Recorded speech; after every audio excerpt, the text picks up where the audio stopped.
pessoal, boa tarde novamente. Então, sejam bem-vindas, bem-vindos ao evento da pré-graduação do IDP, do Direito. Hoje eu vou estar aqui com vocês. Meu nome é Thalita, estou aqui com o nome errado no Zoom, mas logo eu vou terá. Vou conduzir a atividade hoje em conjunto com Isadora e Mariana, que são minhas colegas aqui na coordenação da graduação. Primeiramente, a gente vai se apresentar, para que vocês nos conheçam um pouquinho, e depois a gente vai começar a conduzir algumas atividades e também querer conhecer um pouquinho vocês. Então, como eu disse, meu nome é Thalita Calegaro, eu sou formada na Universidade Federal de Santa Maria, sou advogada e trabalho na coordenação da graduação de Direito do IDP. Sou também mediadora, conciliadora, faço pós-graduação em Direito Processual Civil Empresarial. Então, eu vou chamar a Mariana para se apresentar aqui e depois a Isadora. Olá, pessoal, boa tarde. Espero que estejam bem. Eu sou Mariana, como a Thalita comentou. Eu também atuo na coordenação da graduação de Direito do IDP, junto com a Thalita e a Isadora. Eu sou advogada, sou especializada em políticas públicas, curso atualmente mestrado ali na UNB, mestrado em Direito. Eu vou apresentar o material que a gente combinou de compartilhar com vocês hoje, tá? E aí fica um convite muito carinhoso, né? Para quem puder ligar as câmeras, quem puder interagir conosco, esse é um momento de trocas, né, de interação. A gente quer ouvir vocês, quer saber o que vocês esperam, quais as expectativas de vocês, enfim. E a gente está aqui para falar com vocês hoje sobre trilhas profissionais do direito. Então, e aí, assim, a gente está aqui para tirar dúvidas, compartilhar experiências, entender um pouco melhor o que vocês entendem por esse caminho profissional no direito, quais são, enfim, os sonhos de vocês iniciando essa caminhada, né, se vocês desejarem assim. Então, a gente está aqui mesmo para ouvir, trocar, conversar mesmo, dialogar, tá bem? Então, se vocês se sentirem confortáveis, não é obrigatório, mas quem se sentir confortável de ligar a câmera e interagir conosco, a gente vai ficar bem feliz. Antes de seguir aqui com a apresentação, eu vou chamar a Isadora para que se apresente também. Aqui são as nossas fotinhas, eu esqueci de passar. Diga lá, Isadora. Tudo bem, pessoal? Eu sou a Isadora, como as meninas falaram. Eu sou professora de Teoria e Filosofia do Direito, uma parte que nem todos gostam, mas tende a ser uma das mais polêmicas. Dou aula em diferentes instituições e, no IDP, eu trabalho também na coordenação. Eu penso um pouco a parte do ensino, eu fico mais perto dos professores, né? Enfim, ajudo eles a ter um ensino que seja melhor e mais aproximado dos alunos, né, para ajudar os alunos a terem uma compreensão melhor do conteúdo, né, que é passado nas aulas. Além disso, estou sempre também em contato diário também com os alunos, e vocês entrando no IDP um dia, a gente vai estar em contato, beleza? Então, basicamente é isso. Toquem aí, meninos, e vamos falando aí com o pessoal.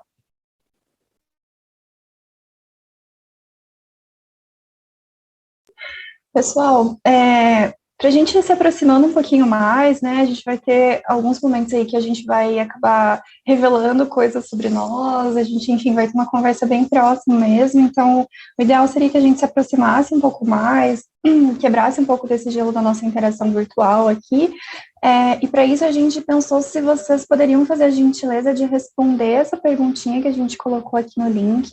Eu não sei se vocês conseguem clicar aqui e já ir direto para o link, mas seria bacana se vocês pudessem. A Isadora mandou ali no chat, então, se vocês puderem responder para a gente essa perguntinha, vai servir como uma forma da gente se aproximar aí dos mais tímidos que não querem ligar a câmera, não querem conversar com a gente, pelo menos podem compartilhar um pouco dos gostos e um pouco das expectativas, enfim, do porquê que vocês se inclinam aí para pensar o direito como uma carreira possível, né? Então, a gente perguntou para vocês ali se tem algum filme ou alguma série que inspirou vocês ou que ajudou a, enfim, desenvolver essa inspiração para a carreira do direito, né? Então, a gente quer saber de vocês. Por exemplo, a mim, é muito difícil pensar isso, porque não foi uma escolha muito, não era uma escolha automática, assim, escolher pelo curso de Direito, né, mas eu escolhi o curso de Direito muito mais pelas minhas afinidades do que por inspirações, sejam de filmes ou da minha própria família, mas por afinidades mesmo. Então, o que eu consigo lembrar são séries tipo How to Get Away with Murder, Law and Order, esse tipo de séries, enfim, que eu assistia e achava a carreira ali de advocacia muito sedutora, muito glamurosa, muito poderosa, né? Então, tem esse um pouco dessa mística em torno dessas carreiras do direito, e eu também não escapava delas, né? Eu idealizava um pouco essas carreiras a partir do que a gente vê nos filmes. Outra coisa que eu amava também eram filmes e séries, amo até hoje, filmes e séries de crimes, assim. Então, investigação e, enfim, todas essas coisas sempre foram entretenimentos para mim. E acho que tem alguma coisa a ver com eu ter escolhido direito. Então, é um pouco isso que a gente queria conversar com vocês inicialmente. Isadora, acho que você que está com acesso atualmente, né? Se você, não sei se a gente dá mais tempo para o pessoal responder, se vocês puderem avisar aqui se vocês já responderam ou não, para a gente ir compartilhando o resultado aqui com vocês. Acho que eu já vou compartilhando, e aí quem não tiver colocado, se for lembrando de algum resultado, vai colocando que vai aparecer na nuvem. Eu vou compartilhar aqui com vocês o link, e a Mariana coloca aí, compartilha a nuvem. Vê se você consegue, Mari.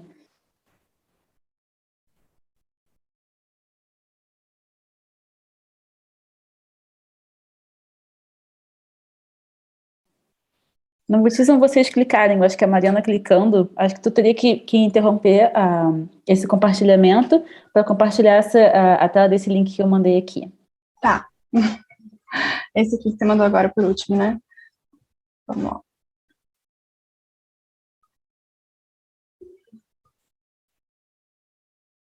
Tá, eu vou projetar aqui. Vai tirar a tela. Pronto, vocês estão vendo aqui? Sim, né? Isso. Então vocês estão comigo, assim, porque essas séries que eu assisti, Verônica, Bom Dia Verônica, né? Que é essa série brasileira lá, eu assisti, adorei também. A Juíza é um filme ótimo. Scandal eu não assisti ainda, mas eu adoro a atriz que faz. Um mecanismo também muito legal ter aparecido séries brasileiras, né, produções, enfim, nacionais. Suits eu nunca assisti porque me falaram que era muito a ver com o dia a dia de um advogado, uma advogada, e eu não queria, para mim já tá bom, já tava bom. Viver a profissão da advocacia, eu não queria ver ninguém mais fazendo isso depois que chegasse em casa. Então é isso, gente. Thalita e Isadora, vocês querem comentar alguma coisa sobre as respostas que a gente recebeu? Eu quero comentar que eu acho muito legal que vocês já tenham... Quem é que falou que viu a Juíza aí? Fui eu. Micael? Como fala o seu nome? Micael ou Michael? Como fala? Michael. Michael, esse filme, A Juíza, eu vi esse ano, na verdade, no início do ano, nunca tinha visto. Acho que ele do ano passado, do ano retrasado, né? E é sensacional. Não, na verdade, até de antes, acho que do retrasado, talvez. E essa juíza, a juíza Ginsburg, acho que ela morreu esse ano, já não me lembro. Depois da pandemia, as datas ficam meio confusas na minha cabeça, né? Mas é sensacional, é maravilhosa a trajetória dela, como ela começa ali. Eu acho que o começo dela, da trajetória como juíza, me lembra daquele outro filme que eu vi antes de entrar na faculdade de Direito, que chama Erin Brockovich, com a Julia Roberts. É um clássico do direito. Provavelmente na faculdade vocês vão ouvir falar desse filme e vão mandar vocês verem. É acho que ela é advogada, eu não lembro, tem muito tempo que eu vi, mas ela é uma advogada e ela começa a ajudar a advogar dentro de uma causa específica, acho que uma causa ambiental, se eu não me engano. As meninas podem falar mais especificamente, mas assistam o filme, é bem interessante. Mas a forma como ela iniciou ali na carreira, né, como advogada, procurando vários lugares para conseguir advogar, né, num ambiente de justiça muito fechado para as mulheres ainda, né, muito dominado pelos homens, e como que ela cresceu e se tornou uma juíza federal, assim, é sensacional esse filme. Eu queria ter visto quando eu estava ainda no início da faculdade, porque a gente vai falar hoje também sobre carreiras do direito, mas o nome eu vou escrever aqui, Erin Brockovich. Deixa eu só ver se é assim que escreve Brockovich. É com a Julia Roberts. Deixa eu ver aqui, ó. Brockovich. É CK. Brockovich. Ó. Cadê? Ó? Com a Julia Roberts.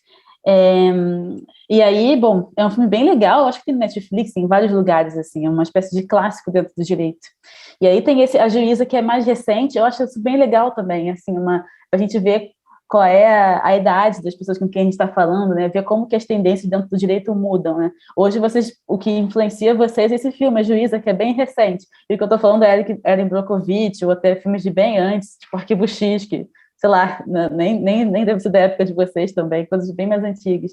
How to Get Away with Murder eu assisti também na faculdade e me ajudou muito a me incentivar a assistir as aulas de direito penal e entender algumas coisas, alguns princípios, né? É uma palavra que eu não sei se no ensino médio a gente tem muita intimidade, mas ao longo da faculdade do direito é muito falado para a gente sobre princípios. E alguns princípios, né, do direito estão presentes nessa série, alguns direitos supostamente fundamentais, né? Como que um advogado deve se portar, que princípios que devem guiar a advocacia, né? A ética, entre outros princípios. Bom Dia, Verônica, eu nunca vi, mas eu estou doida para ver. Disseram que é um pouco violento, mas eu quero muito ver. O Mecanismo eu nunca vi, eu quero ver como é que é.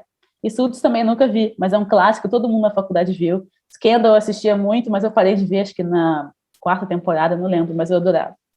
Enfim, minhas impressões. Mas eu recomendo que quem já viu How to Get Away with Murder e não terminou, termine. Eu recomendo, que eu não fiz, na verdade, mas acho que deve ser bem bom. O restante é uma coisa que eu quero voltar a fazer. E Scandal... E, bom, eu estou fazendo uma introdução aqui, citando algumas coisas que a gente vai falar ao longo da palestra, né? Então, fazer a minha última observação, Scandal também é interessante, porque a Olivia Pope, ela não é só exatamente uma advogada, né? Ela é advogada e um pouco relações públicas, era, né? Relações públicas da Casa Branca, mas a vida da Olivia Pope, ela mostra para a gente quais são as possibilidades que o direito oferece para a gente, né? Que não é só a advocacia, tu pode ter um diploma em direito, mas ter várias outras ocupações, por exemplo, ser relações públicas dentro da Casa Branca, né? Apresentar, né? Ser a voz da Casa Branca em alguns assuntos. O que alguns desses filmes mostram para a gente é que a forma como você vai entrar, desses filmes e séries que vocês colocaram, mostra que a forma como a gente vai entrar no mundo do direito pode ser de diversas formas, pode ser como delegada, como uma juíza que vai tentando procurar um caso ou outro, vai tentando conseguir um emprego no escritório de advocacia e vai dar com a cara na porta várias vezes, né?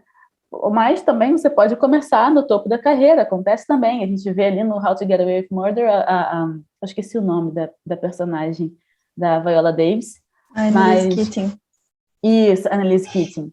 Ela já está lá no topo da carreira e os alunos dela já começam com a melhor professora de direito penal e uma grande advogada, né? Então tem várias entradas e várias formas de você entrar e se estabelecer dentro da carreira jurídica, né? Então o direito, no fim das contas, é um mundo de possibilidades. A gente fala muito da advocacia ou de juiz ou de carreiras públicas, assim, grandes carreiras de Estado, né? Mas são várias possibilidades.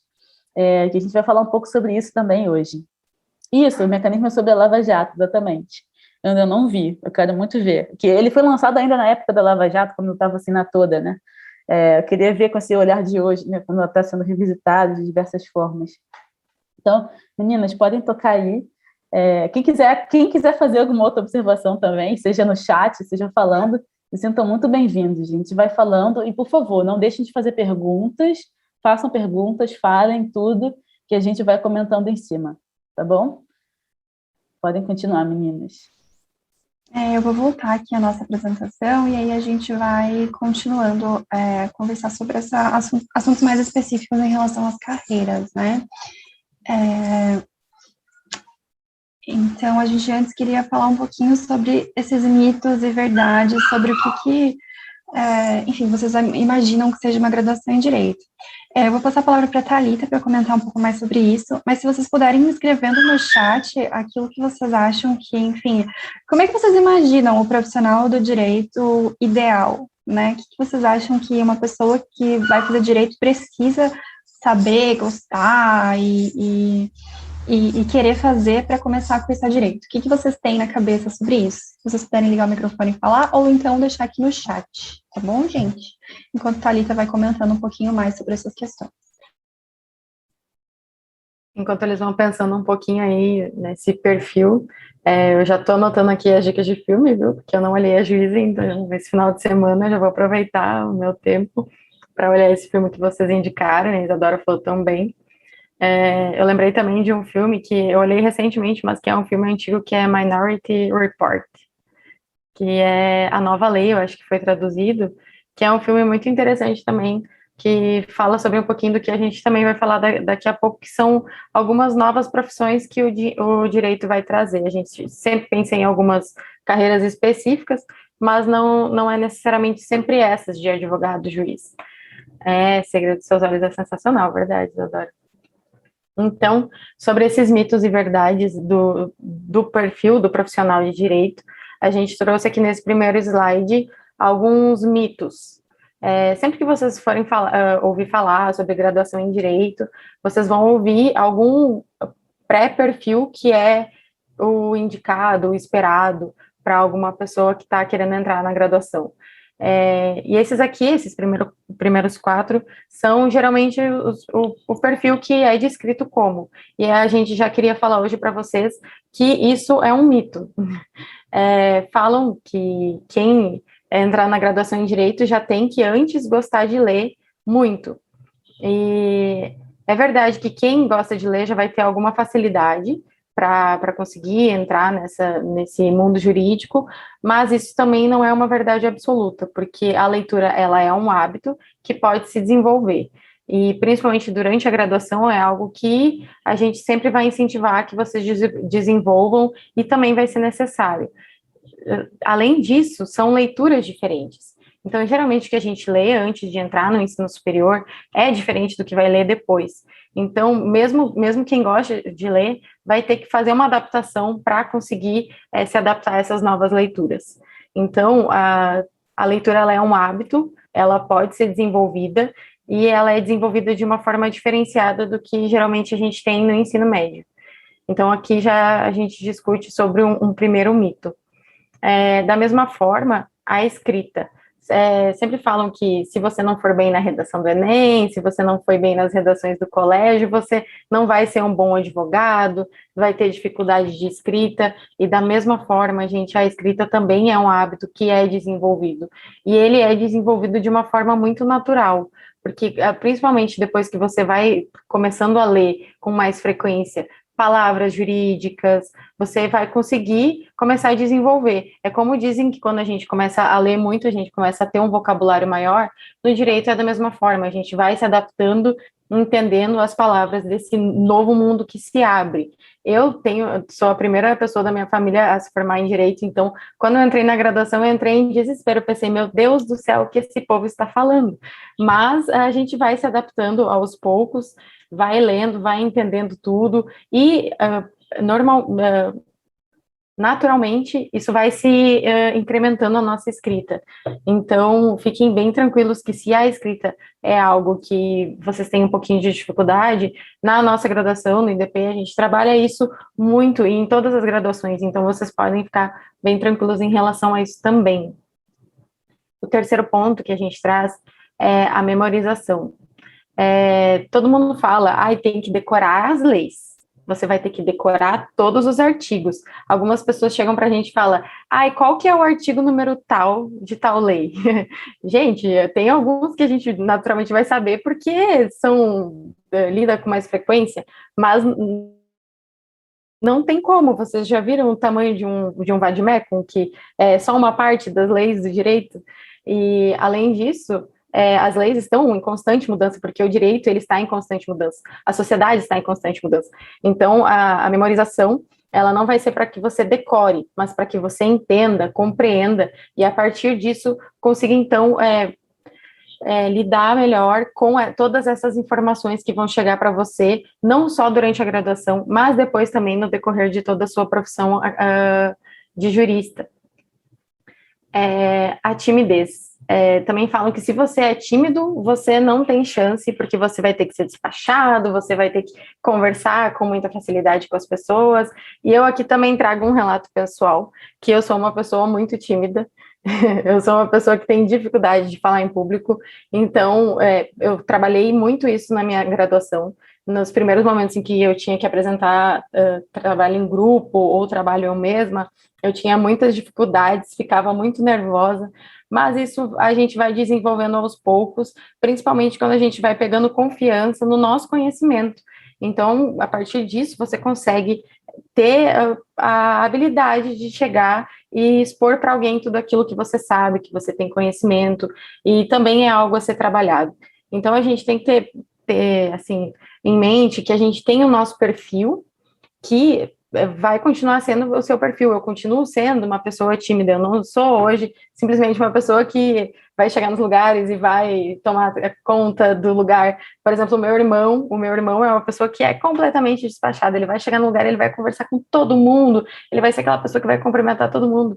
Já eu não, eu sou aquela pessoa que fica mais quieta. Então, cada um tem o seu perfil, mas não é isso que vai impedir que você possa cursar uma graduação, principalmente se for uma graduação que você quer, que você tem essa vontade, tudo pode ser transformado. Então, vou pedir para a Mari passar, por favor, para agora o nosso slide das verdades. Aqui é um perfil que é basicamente algo esperado para alguém que vá seguir uma carreira jurídica, mas também não é um perfil fixo, não é um perfil que, se você não se encaixa nesse momento, nesse perfil, que você não pode mudar com o tempo, ou que você não tenha aptidão para a carreira. Por que a gente fala em inquietude? Porque o direito, como eu disse, ele está em constante mudança. Então, você vai ter que estar sempre se atualizando, dependendo da carreira que você seguir, um pouco mais, um pouco menos. Tem algumas carreiras que são um pouco mais tranquilas ou não, mas, por exemplo, a gente que está na carreira acadêmica está em constante atualização, não só em relação às leis, mas em relação a formas de aprendizagem, enfim. E também, dependendo da carreira, eu, por exemplo, advogo em civil e familiarista, eu já vejo que a demanda familiarista me pede um pouco mais de atenção em relação a essa inquietude, porque está sempre em mudança, é sempre desafiador, as pessoas vão chegar com algumas questões que você não necessariamente vai saber responder no momento, e isso não tem problema nenhum, desde que você sempre esteja em movimento, querendo conhecer mais. Então, esse perfil de inquietude, que também vai se alinhando com os próximos requisitos que a gente colocou aqui, que são alguns pontos, não são necessariamente requisitos, que é a reflexão. Porque a gente fala em reflexão, da mesma forma, a gente vê os alunos e alunas em sala de aula, que são alunos que ou perguntam, ou são alunos que vão atrás de um conhecimento maior, também são esses alunos que vão ter uma carreira melhor. Não necessariamente melhor, mas tem esse perfil de ser alguém que vai ter mais sucesso. Então, quem está sempre refletindo, pensando de que forma que pode angariar mais conhecimento, vai se dar bem nesse perfil do direito. E também se encaixa, como eu disse, nesse último perfil da curiosidade, que são todas palavras que se juntam.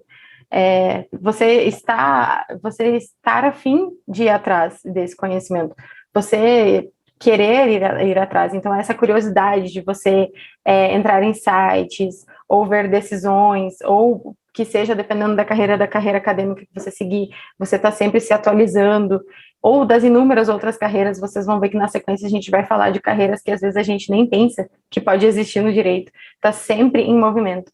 Então, esse é um perfil que a gente acredita que se encaixa bastante no perfil de um jurista. Próxima, Mari.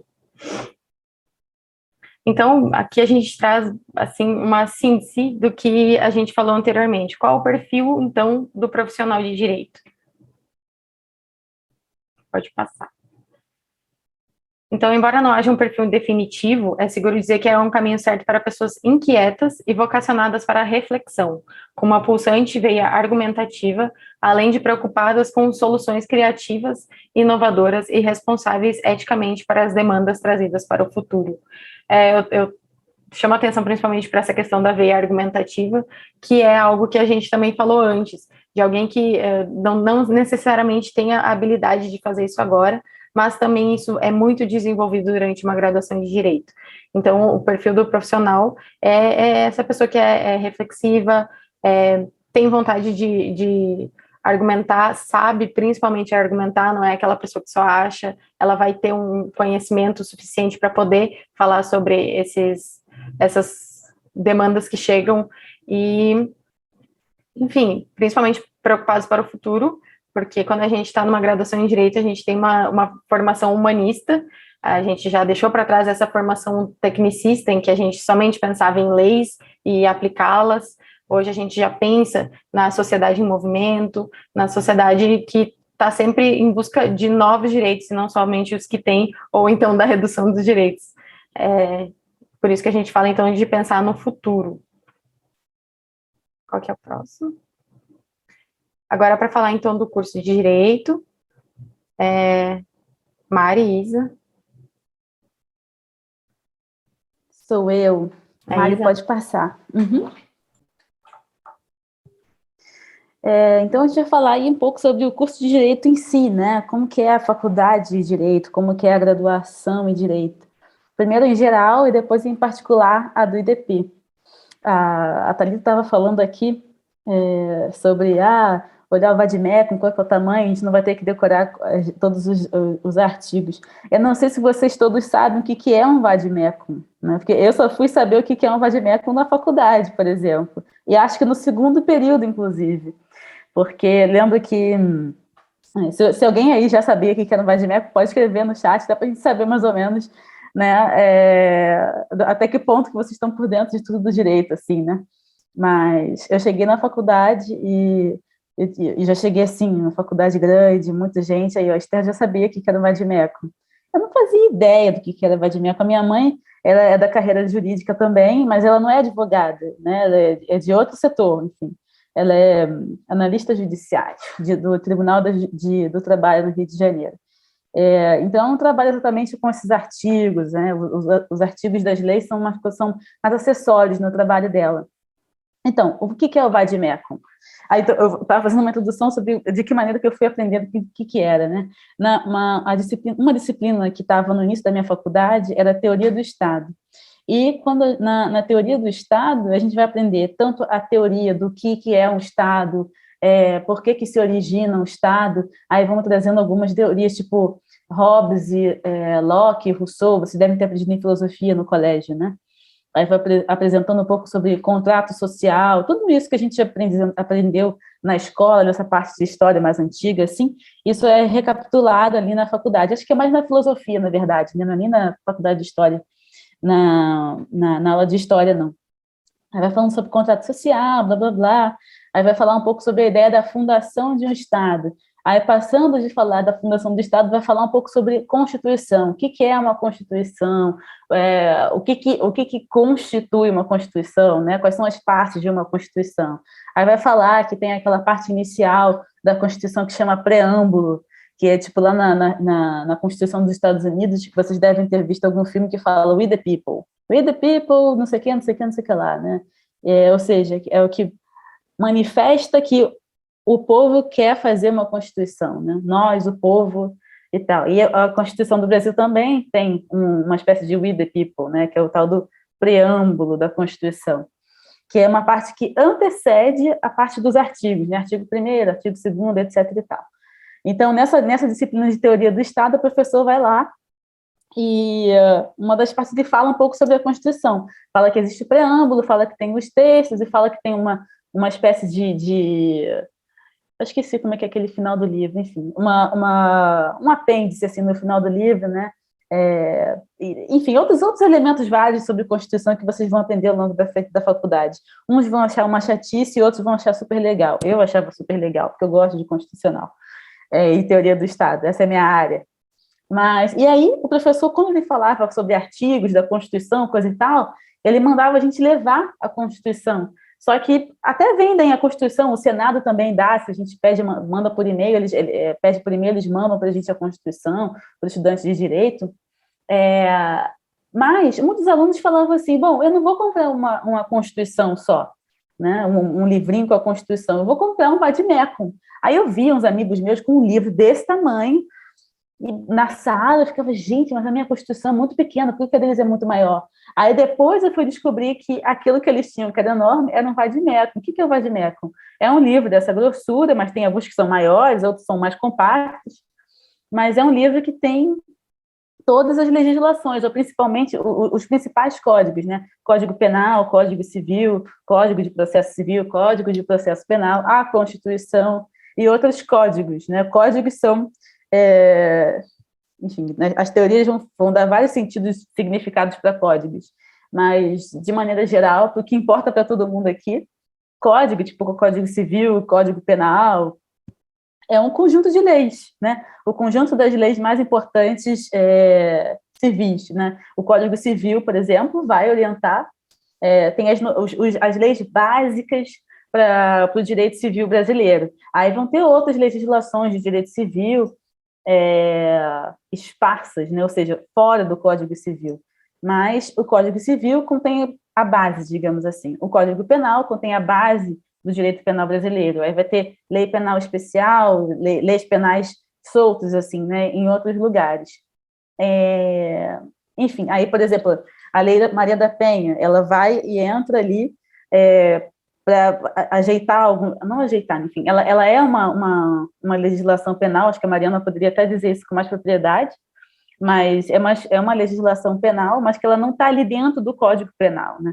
Ela pode até ajeitar uma palavra ruim, mas fazer com que sejam editados alguns artigos do Código Penal, mas ela é uma lei conexa, ela não é parte do Código Penal em si. As advogadas também me corrijam se eu estiver falando alguma impropriedade horrorosa, mas é basicamente isso, né? Ao longo da faculdade vocês vão saber um pouco mais. Então, o tal do vade-mecum, ele inclui todos esses códigos e algumas outras legislações que acabam sendo muito importantes durante a faculdade de Direito. Tem vade-mecum que tem algumas legislações e outras que tem outras, enfim, vocês vão vendo também, cada editora tem uma disposição diferente do vade-mecum, né? E são várias edições, é importante, e aí tem outra preocupação, porque o vade-mecum não é um livro barato também, né? O que acontece é que, como a Thalita falou, a legislação vai mudando, acaba que a cada ano vocês vão ter que comprar um vade-mecum diferente. Eu não me importava muito porque, enfim, eu era mais da teoria do direito e não dava muita importância para as atualizações da legislação. Aí meus professores viam que eu estava com uma legislação atrasada, eles davam uma bronca em mim e falavam, Isadora, você está com a legislação atrasada, seu vade-mecum é de 2013, a gente está em 2015, como assim? Né? Então, isso pode acontecer também, né? Porque é importante, porque, por exemplo, quando eu entrei na faculdade em 2013, o Código de Processo Civil era de 1973. Em 2015, chegou um novo Código de Processo Civil. Então, eu não poderia usar o do meu vade-mecum de 2013, porque era outro Código de Processo Civil. Eu teria que comprar um novo para ter um novo Código de Processo Civil. Então, tem essas adaptações. Então, a gente sempre tem que mudar, porque a lei vai mudando, né? Então, tem que comprar vade-mecum novo. Então, preparem uma parte do bolso aí para comprar vade-mecum, porque vai ser importante. Mas quem não quiser pode comprar só um Código Civil pequenininho ou um Código Penal pequenininho também. Mas, enfim, tem várias opções, né? Mas, então, o que é... É legal hoje, né, que hoje em dia tem opções online, né, então tem aplicativos com todo o conteúdo do vade-mecum, tem aplicativo no telefone, né, então isso é uma vantagem, né, do ensino hoje, né, então as pessoas conseguem carregar no bolso o que a gente carregava por baixo do braço, né. Vade-mecum, se não me engano, significa vem comigo, alguma coisa assim, né, em latim, então quer dizer, aquela ainda ideia um pouco mais antiga, né, de que o estudante de direito estava sempre com aquela mala de livros debaixo do braço, né, enfim, hoje a gente vai falar um pouquinho mais para frente sobre essas inovações, né, nas carreiras e no ensino, mas hoje as coisas são bem mais flexíveis, né, a gente tem bem mais opções, assim, então... além da opção física, né, para quem gosta ainda de ter o livro, enfim, tem essas opções de aplicativos de telefone que deixam tudo muito mais simples, né, inclusive a busca, enfim. Então, tem essas facilidades hoje que deixam a vida do estudante de direito um pouquinho mais tranquila. Fundamental, mais você falar isso, porque se deixar, eu vou ficar falando de como que eu estudava direito, né, em 2013, quase 10 anos atrás. É óbvio, fundamental falar isso. Eu gostava também, eu já tinha amigos que usavam também Código Civil, Vademécum, etc., em aplicativo no celular, mas eu gostava de ter o Vademécum também porque eu tinha minhas anotações. Claro que nos aplicativos de celular a gente também pode anotar, né? Mas ali no meu Vademécum eu tinha várias anotações, observações que os professores faziam sobre as matérias. Eu tinha uma professora especificamente da disciplina que para mim era a mais difícil da faculdade, que é processo civil. Ela mandava a gente anotar coisas no nosso Vademécum. Se tinha uma mudança de um dia para o outro, ela mandava risca o artigo tal e coloca as mudanças que houve aqui nesse artigo e tal, enfim. Tem várias formas de você levar, né, o material da faculdade de Direito, mas é isso. Não sei se vocês leram aqui esse conteúdo aqui desse slide. Eu não li, mas eu vou falando. Porque, enfim, vocês podem leiam à vontade, porque se você já está aqui, não preciso ler. Vocês, enfim, podem dar uma lida. Mas é isso aí, tem muitas disciplinas introdutórias e é isso, né? E tem Vamos lá, pode passar para o próximo slide, Mariana. Tem uma questão que é interessante, que eu estava falando com meu irmão mais novo, tem um irmão de 18 anos, ele vai entrar na faculdade ano que vem, está no vestibular e tal, e fica perguntando como é que funciona a faculdade e tal, e as disciplinas do direito, como é que funciona, cada um vai fazer uma faculdade de direito, como que é? Basicamente, a gente tem o MEC, sabe, o bom e velho MEC, que acho que vocês sabem, em Brasília, o Ministério da Educação, ele diz qual é a estrutura básica de uma faculdade de direito. Então, tem disciplinas básicas que todas as pessoas que vão estudar direito vão ter que estudar. Então, no Brasil, pelo menos, né, que é o território onde o MEC tem influência, alguma ingerência, vai ter que estudar processo civil, direito penal e tal. Tem disciplinas que todas as pessoas que no Brasil que forem estudar direito, elas vão ter que estudar essas mesmas disciplinas. Elas podem acabar tendo nomes diferentes, né? Por exemplo, na UFRJ, onde eu estudei, processo civil, a gente tinha processo civil 1, 2 e 3. No IDP já tem outros nomes, tem disciplinas de processo de conhecimento, disciplinas de, não sei, vários outros nomes para a disciplina de processo civil, mas o que importa é a tal da ementa do curso. A ementa do curso, ela mostra qual é o conteúdo que vai ser abordado naquele curso. E a ementa, ou seja, o conteúdo básico dessas disciplinas, tem que ser o mesmo em todas as faculdades de direito. Eles têm que ter esse elemento comum para que a pessoa possa ter um diploma de direito. Por isso que acontece algumas vezes, eu não sei se vocês já ouviram falar, de uma pessoa fazer direito, sei lá, em Coimbra, ou em Harvard, ou, sei lá, Oxford, em outros lugares, e ter a revalidação aqui no Brasil e ser um pouco complexo, porque o direito civil nos Estados Unidos é diferente do direito civil aqui no Brasil, né? Então, como é que a gente vai fazer com que a formação em direito lá nos Estados Unidos seja compatível com o direito daqui? Né? Aí pode acontecer que a pessoa que fez direito nos Estados Unidos não possa exercer, por exemplo, a advocacia aqui, não possa ter um diploma de direito aqui no Brasil revalidado, ou seja, nesse processo de revalidação é outro esquema, não preciso entrar nisso, mas é basicamente uma faculdade do Brasil, por exemplo, o IDP, dizer que esse diploma de fora é de direito, né? Então a gente dá essa validade de direito para o diploma de uma graduação de fora, enfim. Tem essas questões, né? Os direitos de cada estado, de cada país é diferente um do outro. Mas tem disciplinas básicas de todas as faculdades de direito no Brasil. E como que é dividido o direito como são divididos os anos, né, os semestres nas faculdades de direito? Nas universidades em geral, o tempo não é medido em anos, como no ensino médio, por exemplo, né? O primeiro ano do ensino médio a gente faz ao longo de um ano, o segundo, mais um outro ano. Né? Não é por ano, é por semestre. Isso, talvez, para a gente pareça uma coisa óbvia, mas a gente lida com isso há muito tempo. Mas essa foi uma outra coisa que eu tive que explicar para o meu irmão, que eu lembro que eu pensei, bom, talvez isso não seja tão óbvio, né? Me avisa se eu estiver falando muito rápido também, por favor. Então, é dividido, a faculdade de Direito é dividida por semestres, e o Direito tem 10 semestres, né? Mas cada faculdade vai deixar também um tempo que você pode... Beleza. Um tempo em que você pode cursar a faculdade, né? Tem faculdade que deixa você cursar a faculdade não em 5, mas em 6 anos, ou em 10 anos, acontece. O meu pai fez faculdade de Educação Física e ele levou 20 anos para se formar.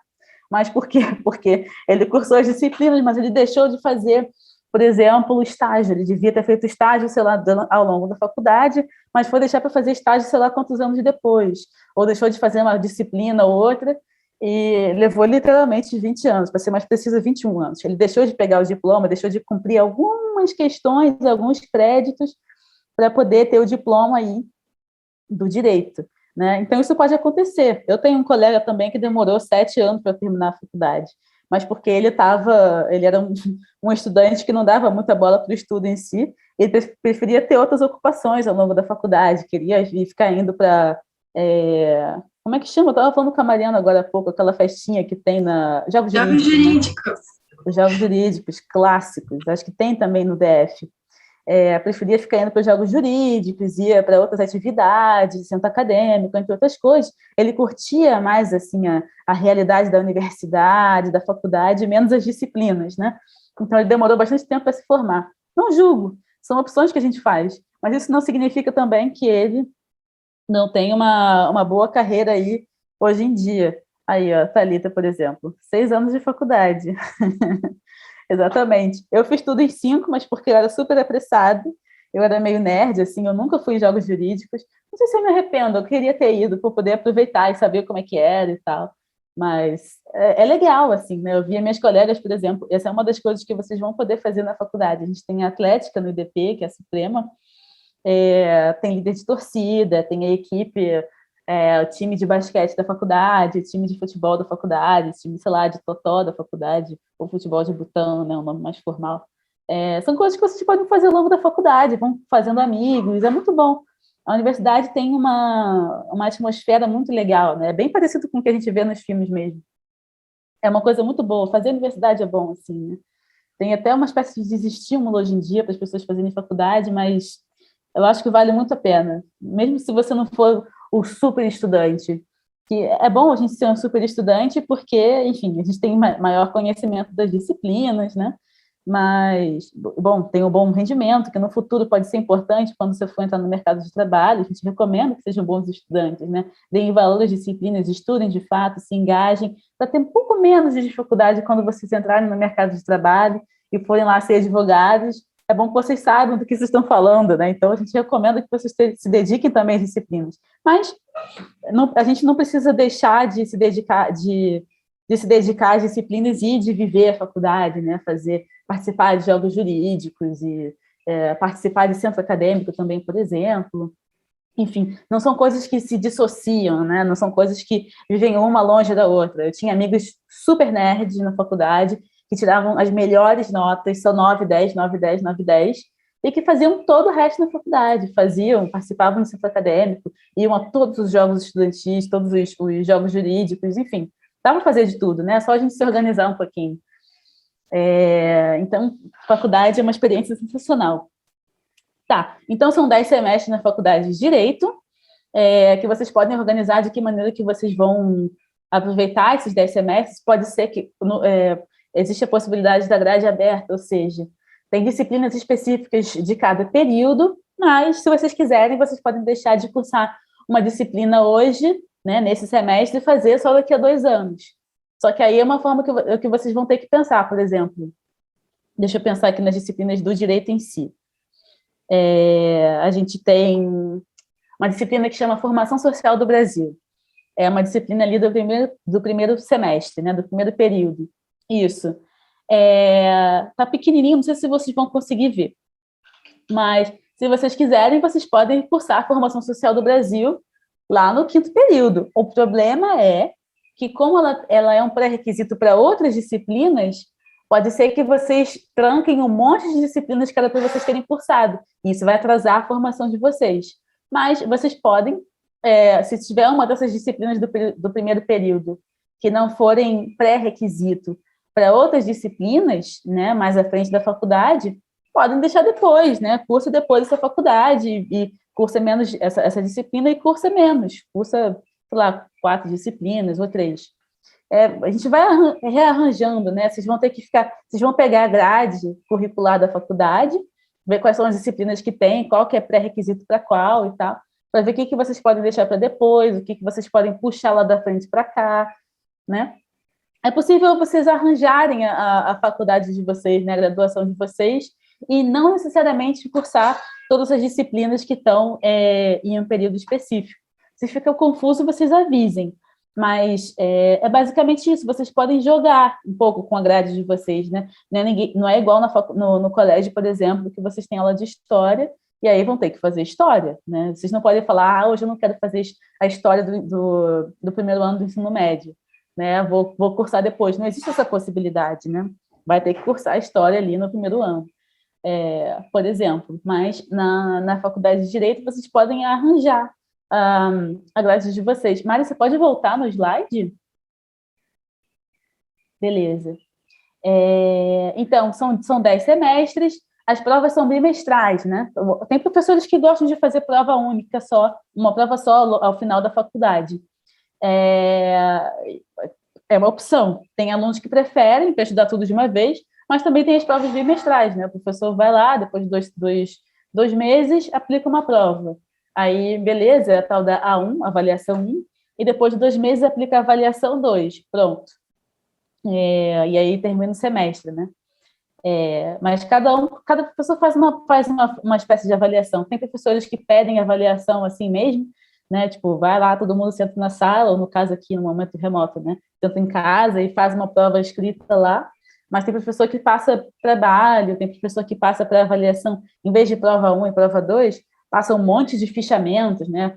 Escrevam aí o que vocês acharam dessa aula de hoje. Aí apresentam para o professor e enviam por e-mail os apontamentos da aula de hoje, né? E o conjunto desses fichamentos, desses resumos da aula, é o que vai ser a avaliação deles. Então, cada professor vai fazer uma avaliação. Tem algum que vai falar, vai ser prova oral, outro vai falar, faça, sei lá, um teatro para apresentar a teoria do Estado. Tem várias formas, né? É bem aberto. Cada professor vai avaliar os alunos de uma forma diferente. Então, temos também aí as provas obrigatórias. Diga lá, ó, quais seriam as disciplinas consideradas obrigatórias? Esse é o meu próximo ponto. Tem disciplinas obrigatórias e disciplinas optativas. Obrigatórias. Aí o nome da obrigatória vai variar de faculdade para faculdade, mas são basicamente as mesmas. E as optativas é que vai depender, né? Cada semestre a gente pode ter umas optativas, ter ou não determinadas optativas, né? Mas vamos lá.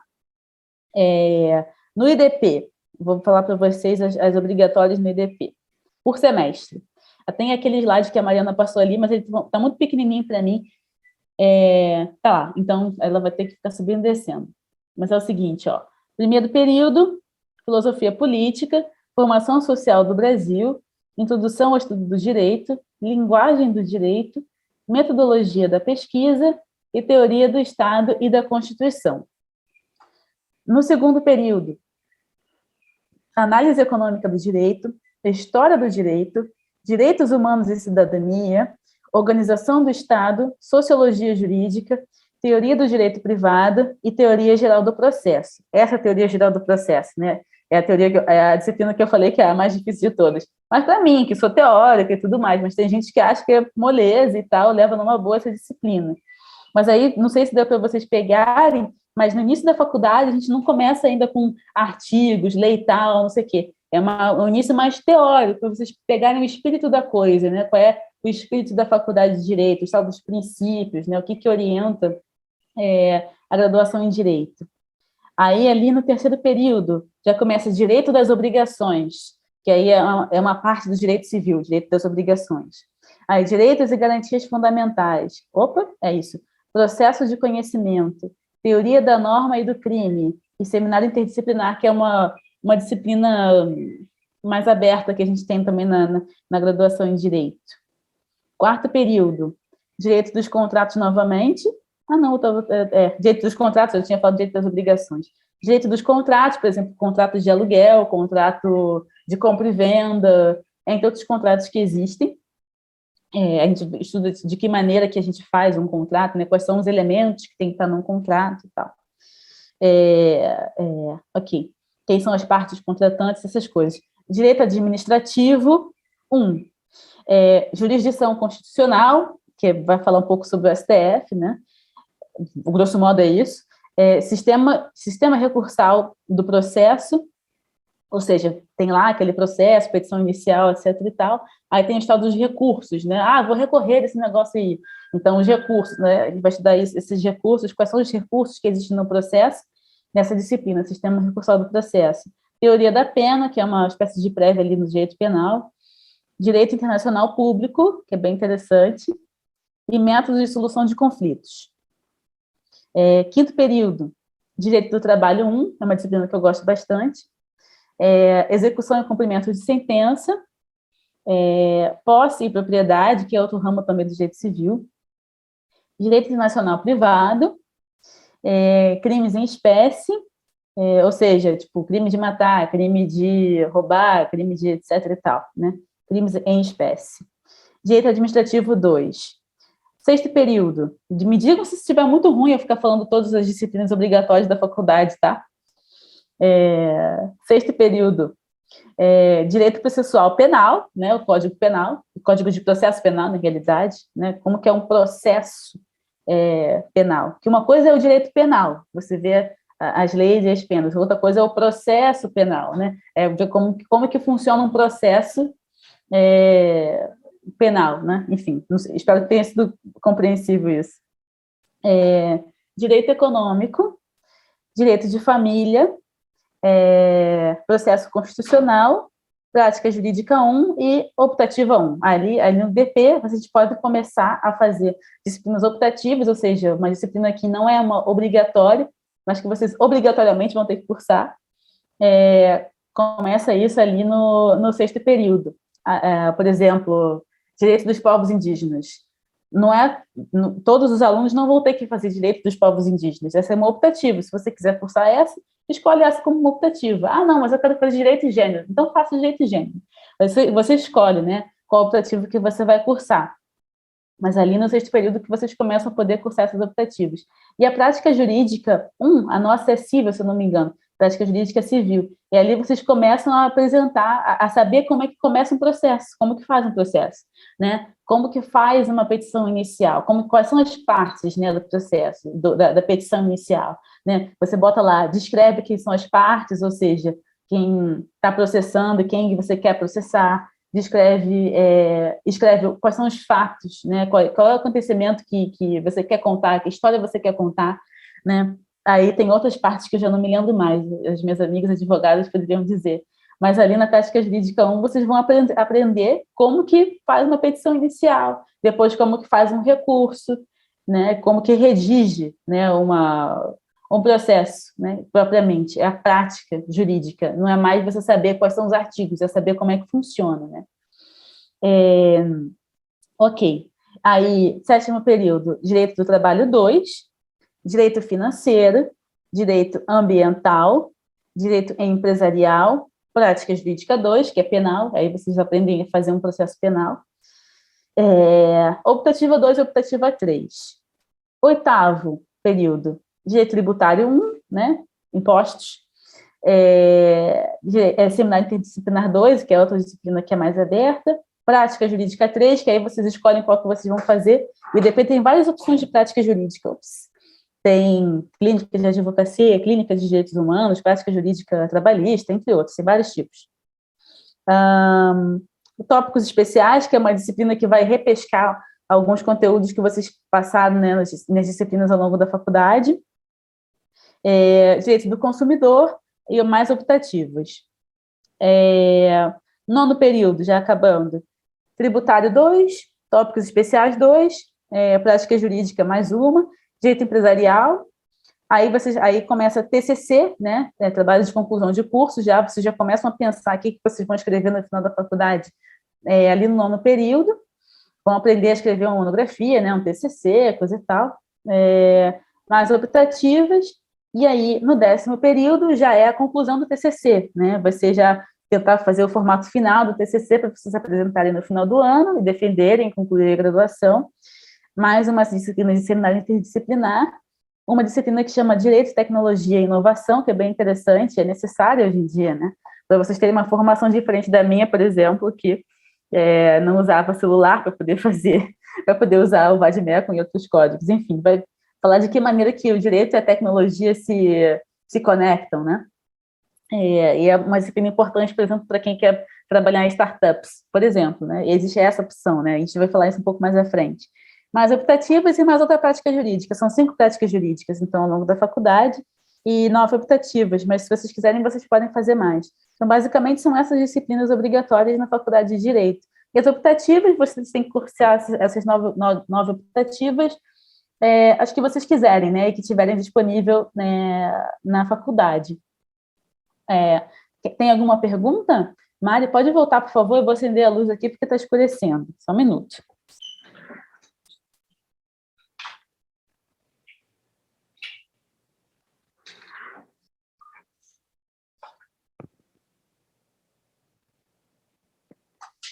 Beleza.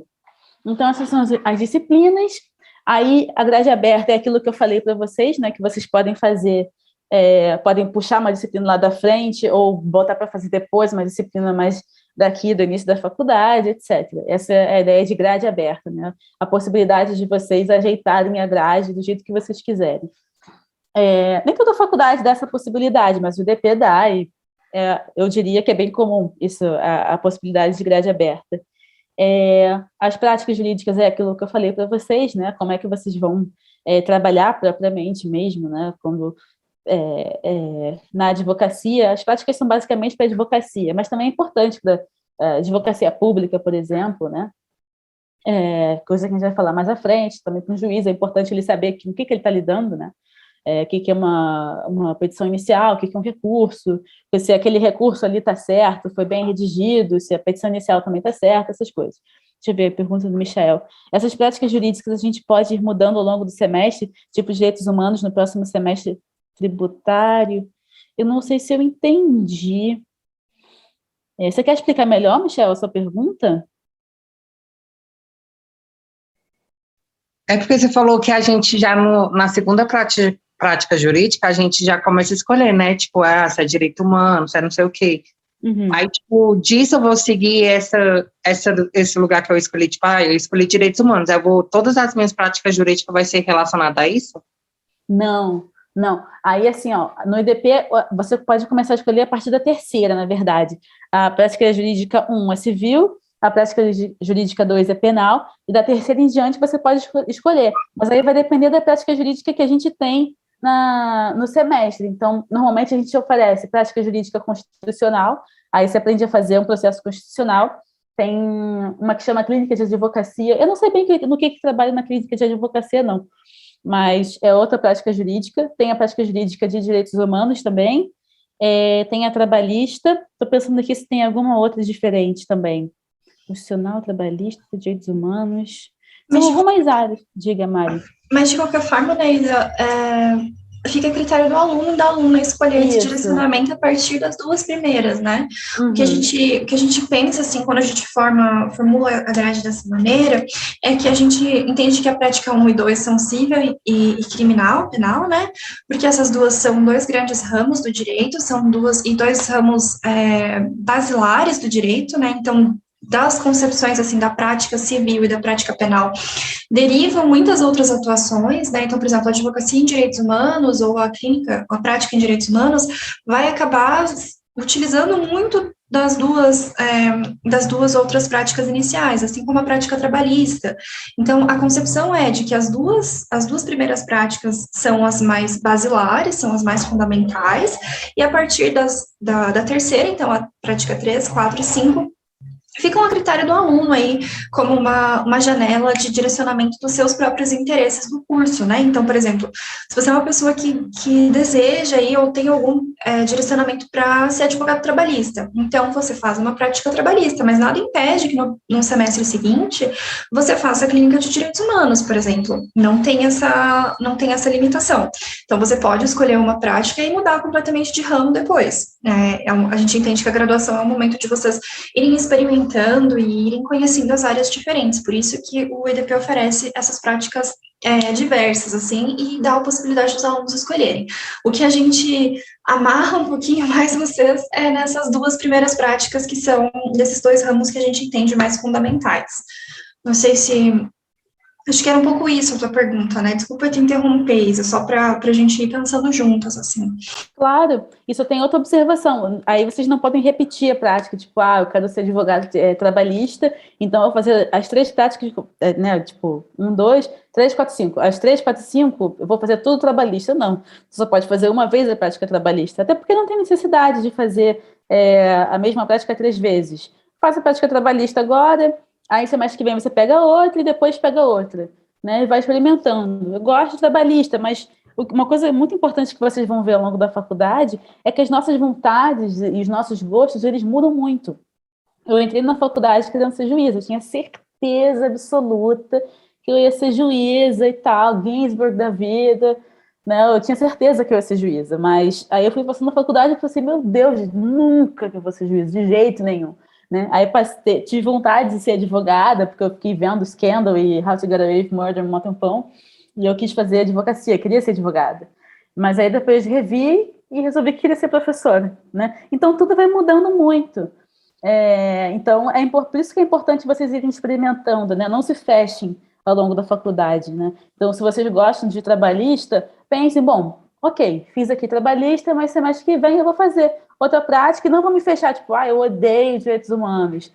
Cara, tu pode odiar direitos humanos, mas vamos lá, vamos tentar, vamos ver, vai que é interessante, né, a advocacia em direitos humanos. Inclusive, eu acho que é bem interessante, né? É um mar de possibilidades de trabalhar com direitos humanos. São várias temáticas. Enfim, vamos experimentando. De fato, não pode repetir a prática jurídica, pelo menos não no IDP, e normalmente em outras faculdades também não poderia, né, só repete se a gente reprova na disciplina, mas é bom essa diversidade, né? Se você quer focar na advocacia trabalhista, no semestre que vem você faz uma outra prática, mas pega uma optativa de trabalhista, né? Uma optativa que tem a ver com o direito trabalhista, ou faz algum curso que você acha interessante sobre direito trabalhista, ou no seu TCC você trabalha alguma coisa sobre direito trabalhista, entra num curso, né, num grupo de pesquisa nessa temática, no grupo de extensão dessa temática. Existem várias possibilidades de você estudar mais e se aprofundar mais e profissionalizar mais na área que você gosta ao longo da faculdade, e não só durante as disciplinas, né? E é isso, sim, a faculdade ela quer te dar várias possibilidades para a tua vida. Deu para entender, Michel? Eu respondi a tua pergunta? Beleza. Tá. Então, tem isso, tem as práticas jurídicas, como eu falei, tem a monitoria, que é outra forma também de você ficar ainda mais focar mais na área que você gosta. Você pode ser monitor da disciplina. Quando você é monitor da disciplina, você vai, enfim, tem que se inscrever no edital de monitoria, pedir para você ser monitor de disciplina, conversa com o professor, depois de você já ter cursado a disciplina, por exemplo, direito do trabalho, né? Tu fala com o professor de direito do trabalho que você quer ser monitor da disciplina. Aí no próximo semestre você vai ficar como se fosse um assistente do professor, pode assistir mais aulas e tal, e tira dúvida dos alunos, né, que estão agora nesse novo semestre cursando direito do trabalho. Você, como uma pessoa que já cursou, tira umas dúvidas dos alunos, ajuda eles no conteúdo, né, da disciplina e tal. E é isso. E assim você pode estudar um pouco mais também e ter um pouco mais de bagagem dentro da disciplina que você gosta. E a monitoria, você pode ser monitor por vários semestres também. Isso não tem problema. Mas já cursar uma disciplina que você já cursou, só porque você gostou, essa não é uma possibilidade. Né? Uma vez aprovado, agora você tem que tocar adiante. E aí, existe também a pesquisa e extensão, que particularmente eu acho muito legal.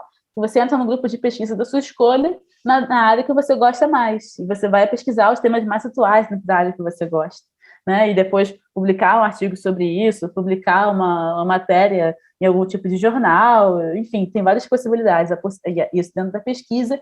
E na extensão é uma atividade mais pensando a ligação entre a universidade e o meio externo, né, a sociedade. A Mariana vai falar um pouco mais sobre isso daqui a pouco. E ali no IDP, vou ser breve agora, vou tentar, porque as meninas ainda têm muito o que falar, mas não tanto assim, né, a gente não vai ficar ocupando o tempo de vocês.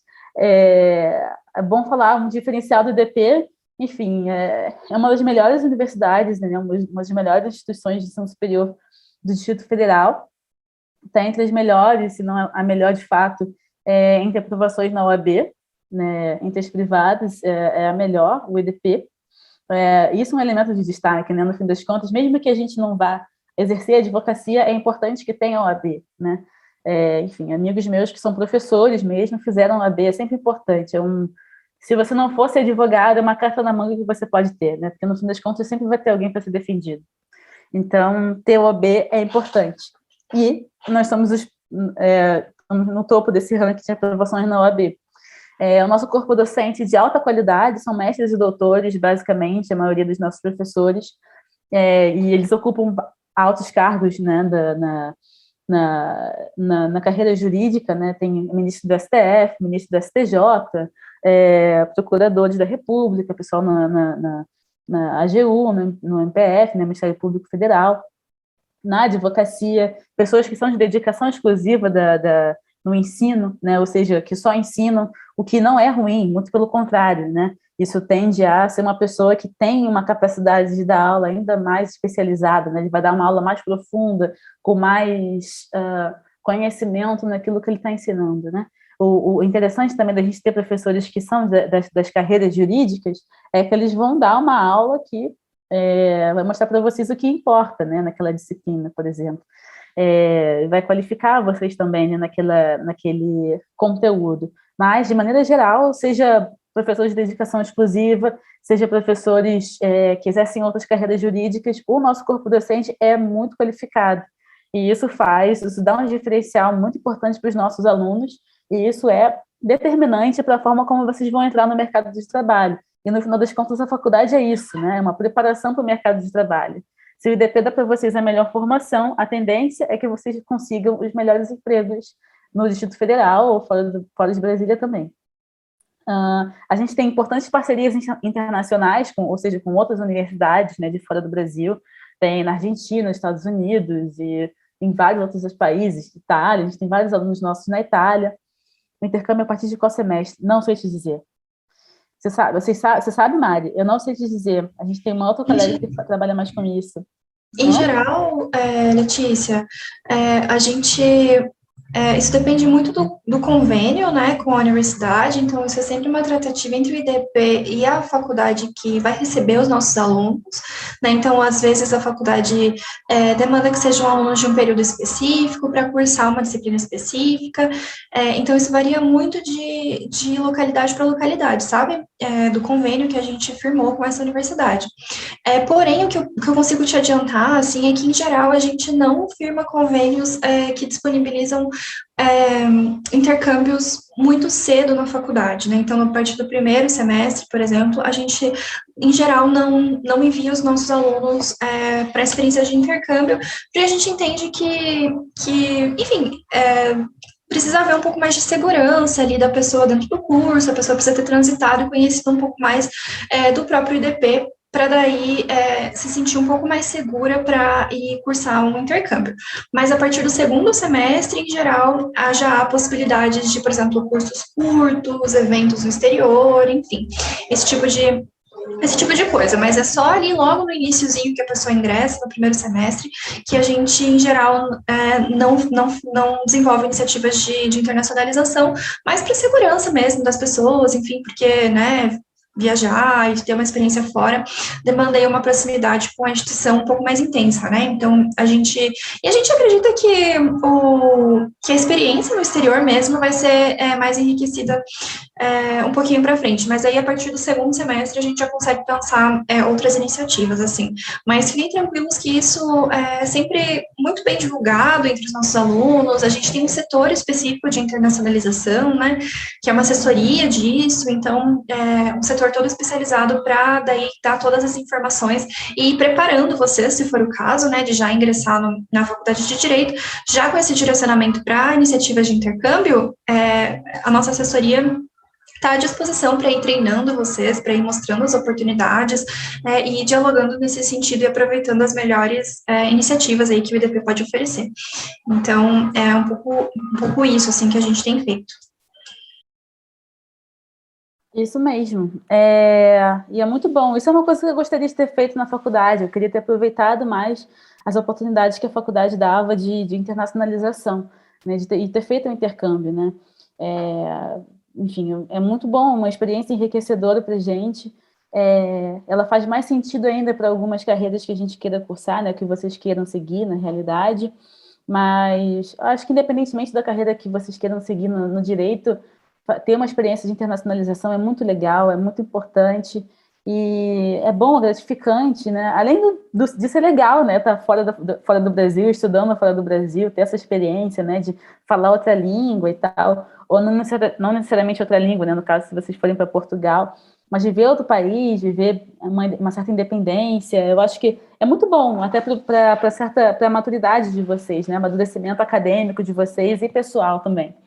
E a gente tem se vocês precisarem, se vocês quiserem fazer isso, a gente dá apoio, tem um apoio institucional e tem várias formas de vocês entrarem em contato com a gente para saber um pouco mais como é que funciona e viabilizar essa viagem de vocês, né? O intercâmbio, estudo fora. Então, a gente também tem um apoio psicopedagógico para os alunos, ou seja, tem alunos que têm algumas situações um pouco particulares, um pouco mais complicadas, né, que precisam de uma atenção especial, e a gente é sensível a isso também, né, a dificuldades que vocês têm, tanto na aprendizagem, quanto outras dificuldades que precisam de uma assistência um pouco especial, uma consideração de um caso um pouco mais delicado, mais sensível. A gente está atento a isso e tem um cuidado com esses casos, né, não deixa o aluno desassistido. Se ele precisa de um cuidado especial, a gente faz de tudo para poder dar a esse aluno esse cuidado especial que precisa, porque a gente entende também que o ensino deve ser particularizado, né? Não dá para tratar todos os alunos da mesma forma como se fossem todos iguais. Não, os alunos têm suas condições específicas e as condições específicas têm que ser tratadas particularmente, né? Com essas diferenças. E esse é um dos princípios também ali no direito, né? Não tratar todas as pessoas da mesma forma. Então, a gente tem um apoio psicopedagógico dos alunos, a coordenação está atenta a isso, a gente tem o Centro de Apoio Discente, que vai ajudar, né, e se inteirar de alguns casos especiais. Tem a monitoria institucional, que eu acho que a Thalita poderia dizer um pouco mais sobre isso, depois, se for necessário, mas é um braço direito da coordenação, é uma ajuda muito importante que a gente tem e que vocês têm também, né, os alunos também têm, para levar a faculdade de Direito.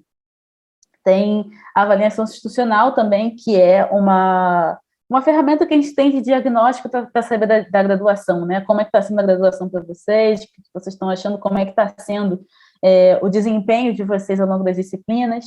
Tem o projeto OAB, que é outra coisa importante, uma iniciativa que a gente tem para preparar nossos alunos para a OAB também, né? Enfim, é bom vocês fazerem, é bem bom.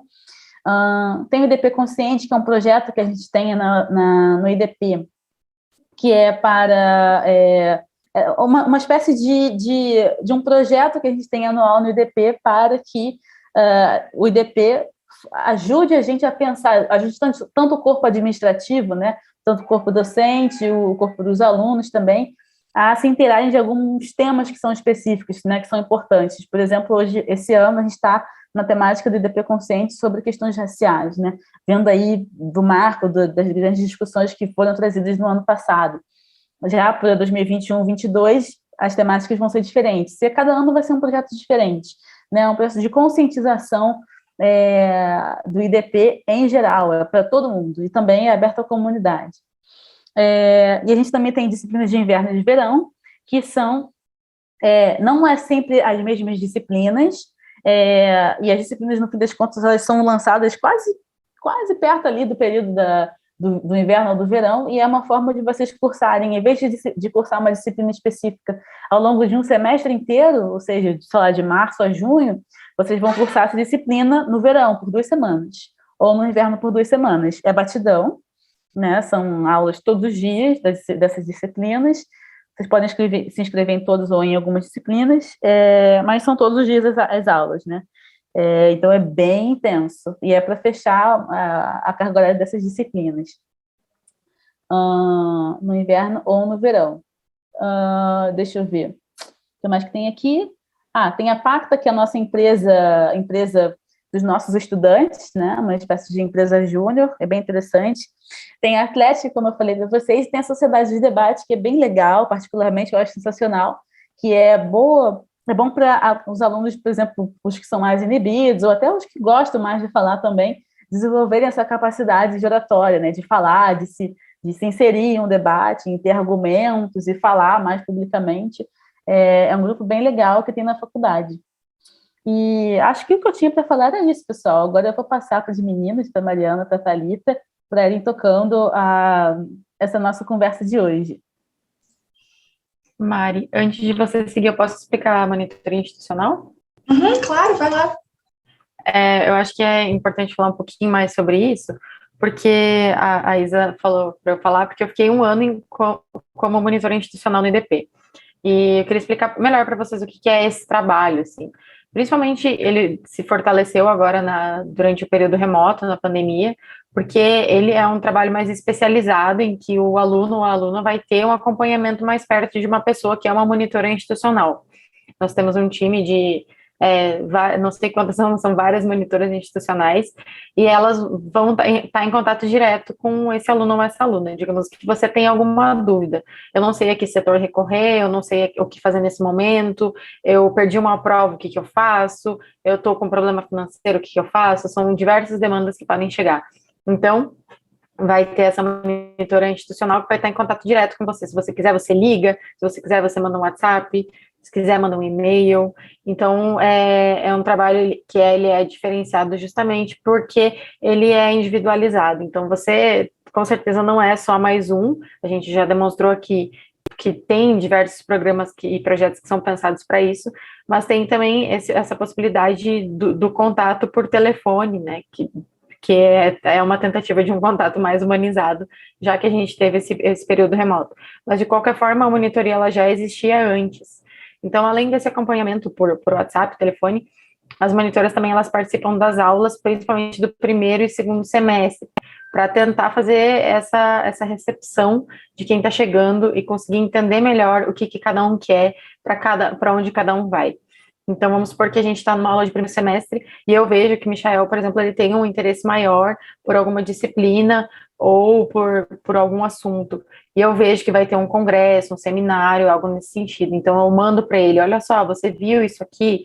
Você pode se interessar por isso. Então, por isso mesmo, ele é um acompanhamento mais individualizado.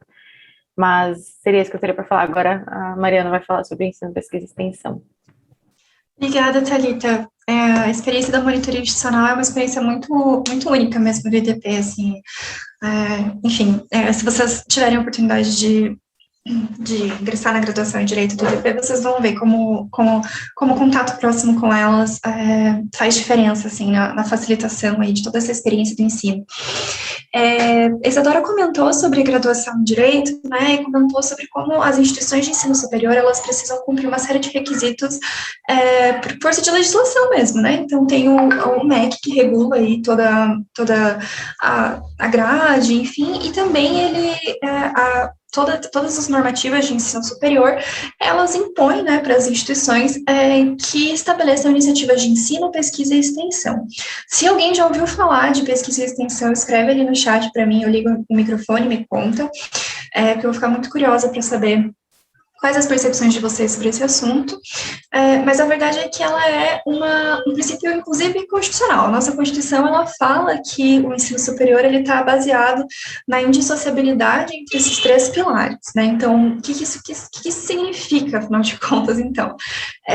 Que a experiência de graduação, né, então a experiência do ensino médio, do ensino superior, ela não é só na sala de aula, ela não está só no contato com o professor, com a professora, no contato com seus alunos, nas atividades, enfim, relacionadas ali à sala de aula e essa relação de aprendizado, não é só isso, e não pode ser só isso, né, porque essas outras 2 dimensões da pesquisa e extensão são as possibilidades que a gente tem de se desenvolver enquanto profissionais, enquanto estudantes, de uma forma ótima, de uma forma excelente. Então, qual que é a ideia? O ensino é a perspectiva da sala de aula, onde a gente aprende os conteúdos, né, e aí a pesquisa é o momento em que a gente se debruça sobre um assunto do nosso interesse e desenvolve um estudo sistemático sobre ele.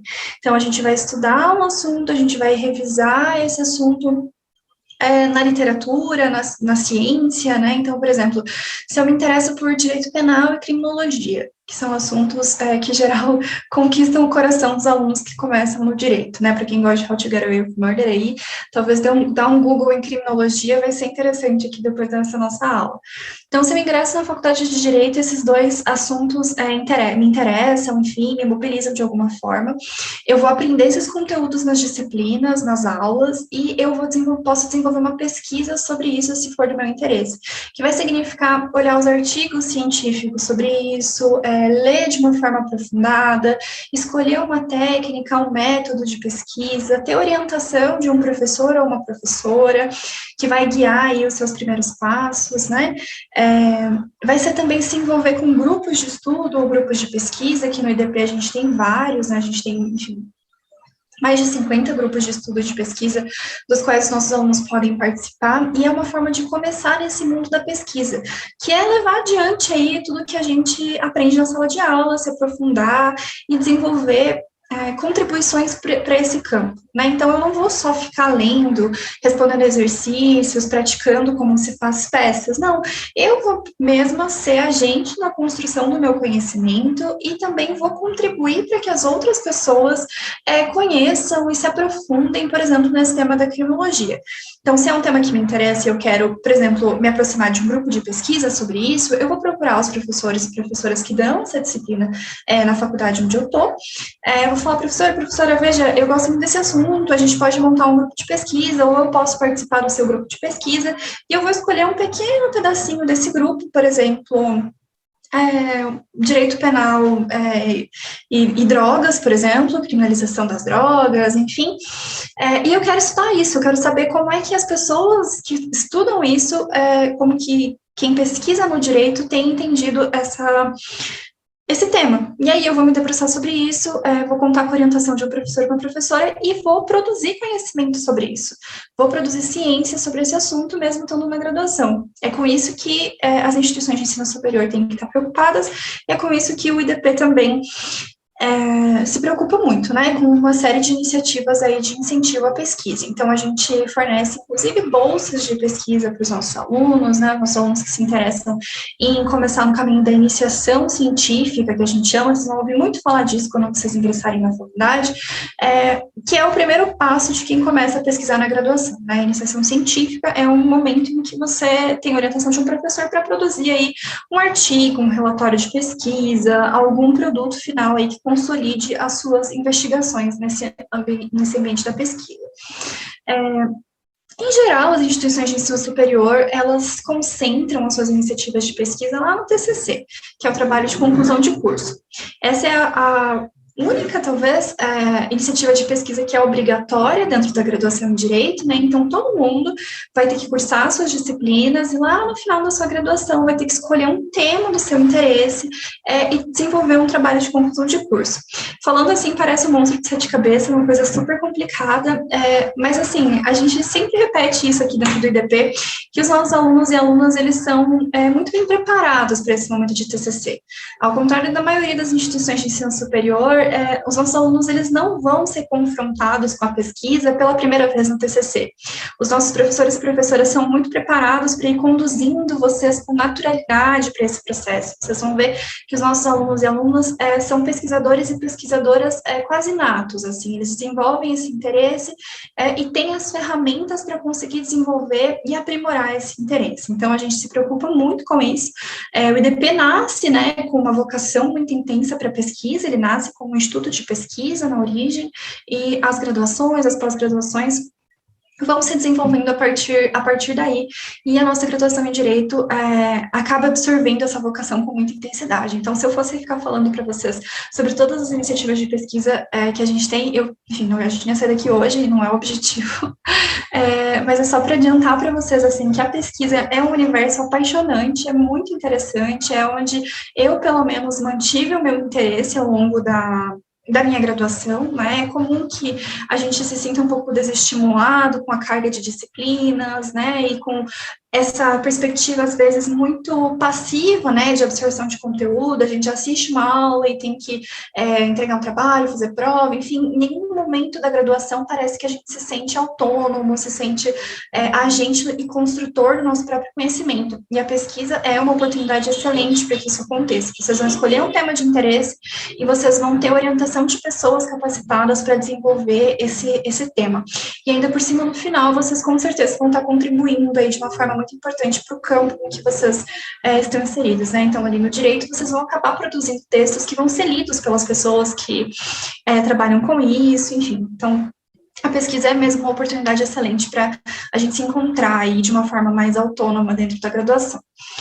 A extensão, para mim, é um ambiente igualmente apaixonante, né? Porque é onde a gente consegue aprender o que a gente teve em sala de aula, pesquisar e aprofundar um tema que a gente se interessa, e lá na extensão a gente vai levar isso para fora da instituição. A gente vai conversar, a gente vai dialogar com quem está no nosso entorno, com quem é afetado pelo conhecimento que a gente está produzindo, e vai construir junto com essas pessoas de fora da universidade o conhecimento, as iniciativas para a solução de problemas do nosso entorno.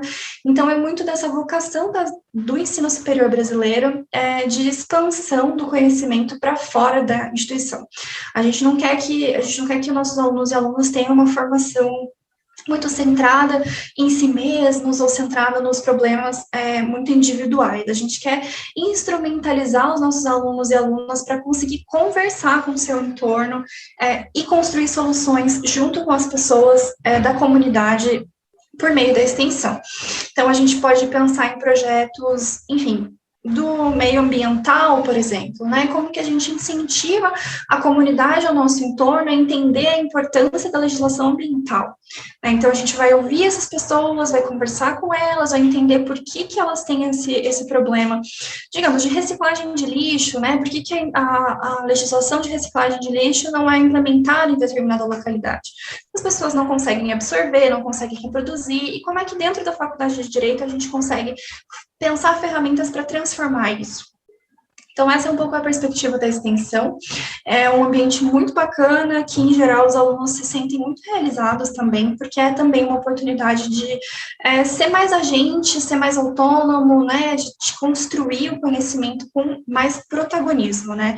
Essa aqui é a palavra, protagonismo discente. É no lugar da pesquisa e da extensão que os nossos alunos e alunas têm a chance de serem protagonistas da sua formação acadêmica.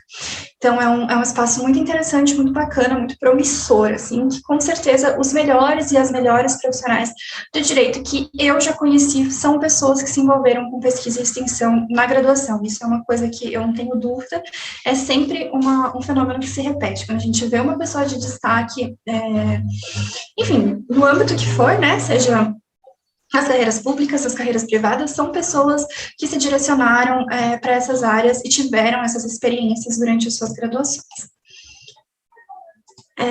Bom, considerando tudo isso que a gente falou, agora a gente vai falar um pouquinho sobre as carreiras especificamente. A gente deixou isso para o final, porque vocês vão ver que é bastante breve, assim, e se conecta muito com as noções mais típicas que as pessoas já têm sobre o que se imagina que são as carreiras no direito.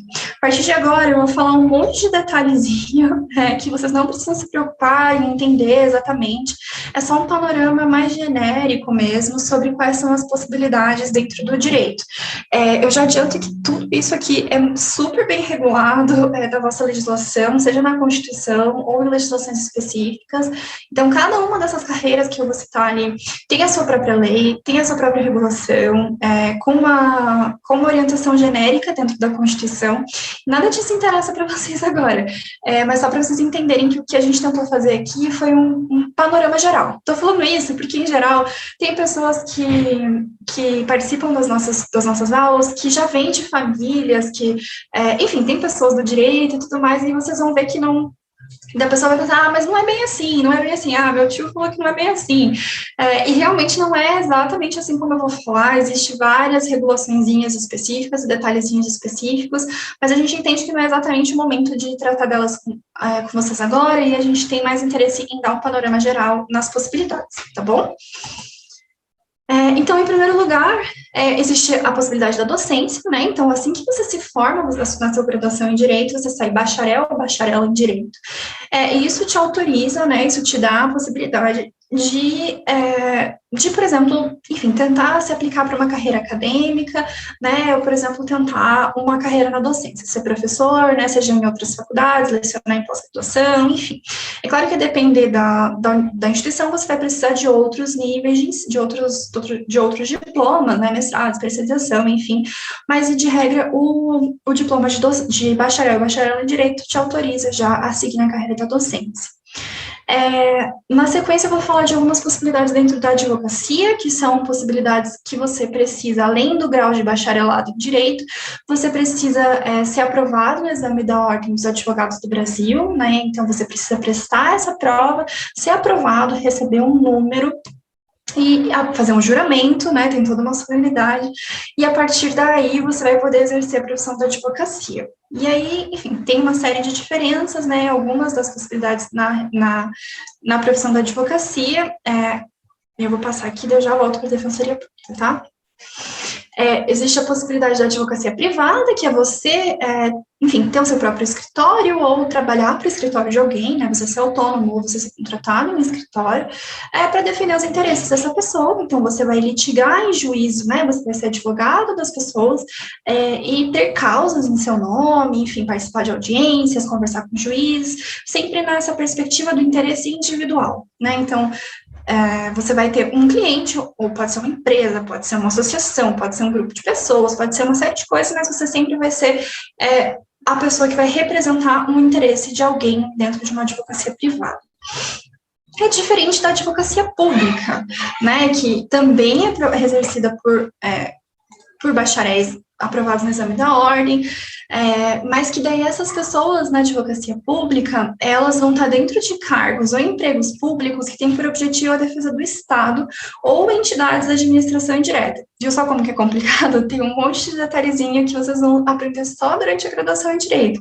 Mas o que fica para vocês, que eu sugiro que fique na cabeça de vocês, é essa diferença entre a advocacia privada e a advocacia pública. A advocacia privada são pessoas que defendem interesses de particulares, né, de pessoas, enfim, como eu e você, a Thalita, a Isadora, empresas, enfim, e a advocacia pública são pessoas que trabalham defendendo o Estado em algum dos seus níveis, né, então pode ser um procurador federal, um procurador da Fazenda Nacional, um advogado da União, uma advogada da União, que vão defender aí o Estado nos seus diferentes níveis. Para ingressar na advocacia pública, em geral, você precisa prestar concurso, ao contrário da advocacia privada, que não precisa de concurso, exceto o exame da ordem.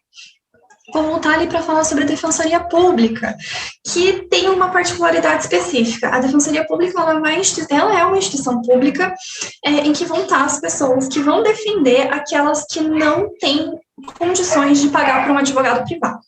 Então, a Defensoria Pública, ela presta assistência jurídica gratuita para quem não dispõe desses recursos, e, em geral, ela atende pessoas em situação de maior vulnerabilidade, né? Então, existe a diferença entre a Defensoria Estadual e a Defensoria Federal. Isso também é uma diferencinha que para vocês não interessa nesse momento, mas só para vocês saberem que existe. E a Defensoria aí é uma instituição importantíssima, assim como a advocacia, né, são instituições importantes aí na consolidação da democracia, né, de todos os princípios que a nossa Constituição Federal impõe para a gente seguir, né. Aí tem a carreira de pesquisador, de pesquisadora, né, que é uma das carreiras que eu, Thalita e Isadora seguimos. Existe a carreira da magistratura, esse nome complicado, magistratura, significa juiz, juiz, desembargador, pessoas que estão aí nesse campo do direito, em que são responsáveis pela decisão dos conflitos, né? Então, quando eu sou advogada, eu peço para o juiz que me conceda o direito dos meus clientes, da minha cliente, enfim.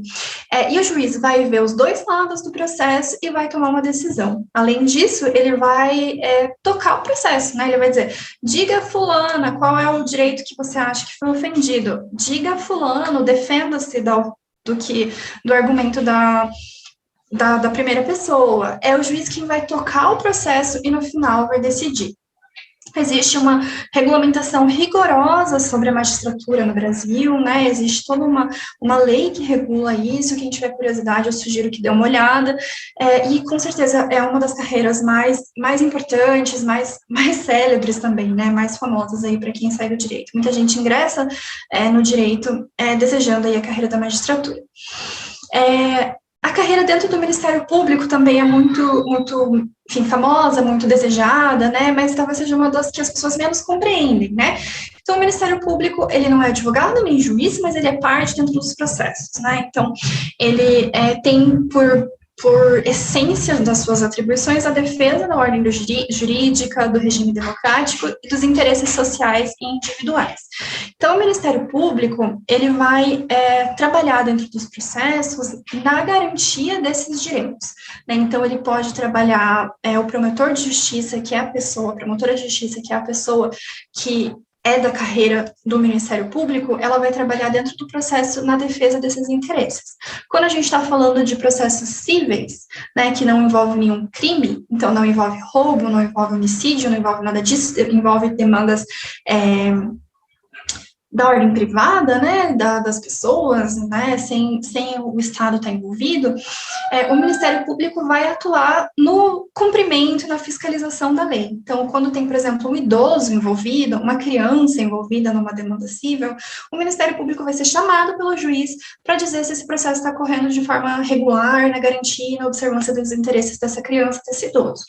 Quando a demanda é criminal, né, ou seja, fala sobre um crime, uma pessoa rouba outra, é o Ministério Público que vai dizer, fulano roubou, matou, e ele precisa ser condenado por isso, ou precisa ser absolvido por isso. É o Ministério Público que vai tocar esse processo e vai pedir as coisas para o juiz. E é claro que daí a pessoa que está sendo acusada vai ter um advogado para promover essa defesa. Delegado de polícia é o chefe da investigação, né, na fase investigatória, então lá na delegacia tem uma pessoa que é a chefe, que vai dizer lá, quando recebe um flagrante de um roubo, por exemplo, vai dizer, esse processo aqui é um roubo, eu preciso interrogar fulano, eu preciso prender fulano. Ele também ingressa por carreira e ele é uma fase anterior à fase de processo, né, então a fase de investigação. Outra carreira que seduz muito as pessoas que ingressam no direito é a diplomacia, né, que eles são os representantes do Brasil em outros países.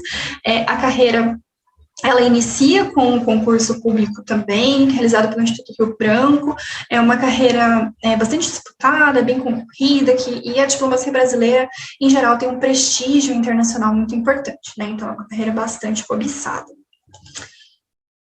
Muito brevemente, eu vou comentar sobre as tendências do mercado de trabalho no direito, né, então, existem hoje, além dessas perspectivas mais tradicionais de desejar ser juiz, promotora, advogada, professora, existem algumas coisas que a mim chamam muita atenção, né, que são essas demandas, enfim, da atualização das tecnologias, né, que colocam para a gente. Então, especialistas em cibersegurança, né, pessoas que vão saber toda a legislação e pensar na gestão de soluções para segurança no ambiente virtual, isso é super importante hoje.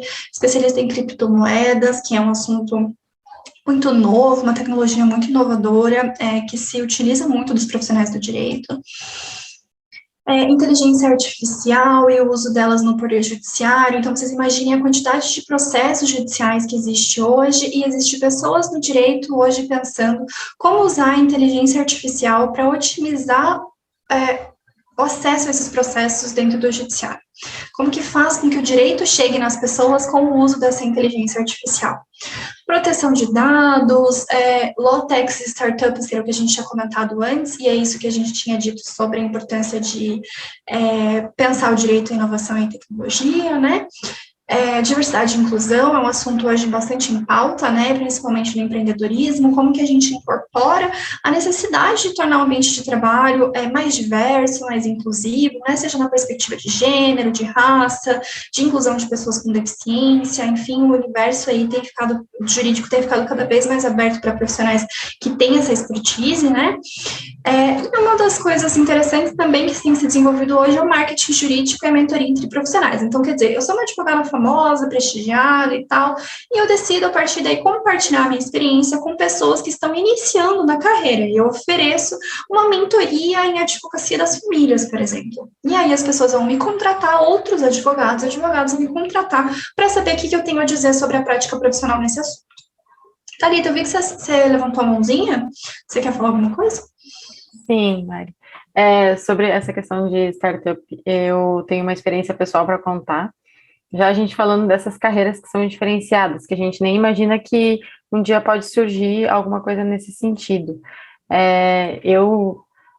Na época, estava estudando para concurso público, já tinha me formado, quando eu recebi um convite para trabalhar numa startup lá dos Estados Unidos. E era para trabalhar com verificação de antecedentes criminais, e foi uma experiência muito diferente, assim.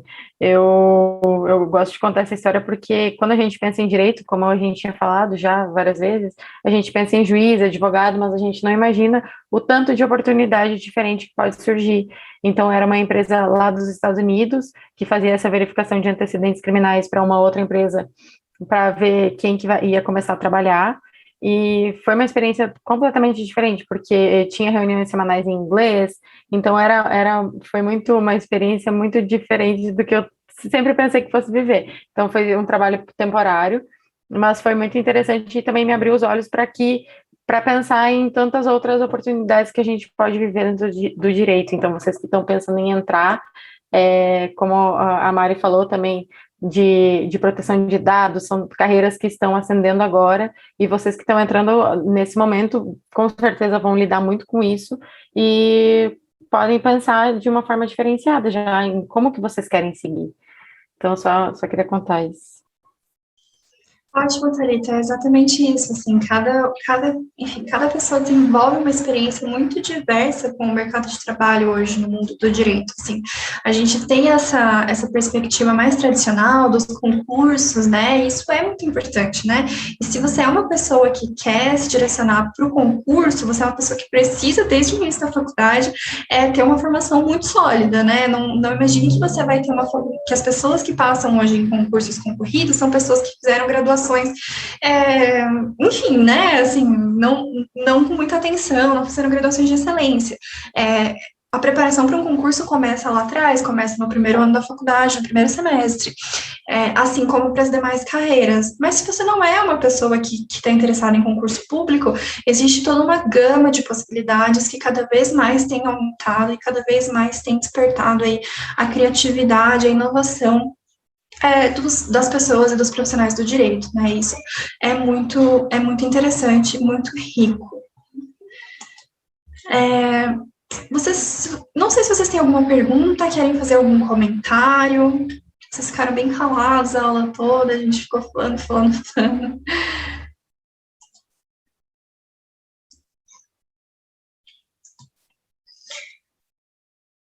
Bom, enquanto vocês quem sabe vão pensando aí alguma intervenção para fazer, a gente queria só retomar o que a gente começou lá no início, né, de pensar o direito, de pensar a graduação de vocês, a partir de inspirações, né, de coisas que fazem a gente brilhar os olhos, de fazem a gente imaginar, e se imaginar nesse lugar, assim, enfim, né, de uma carreira de sucesso, de uma carreira de realização, né?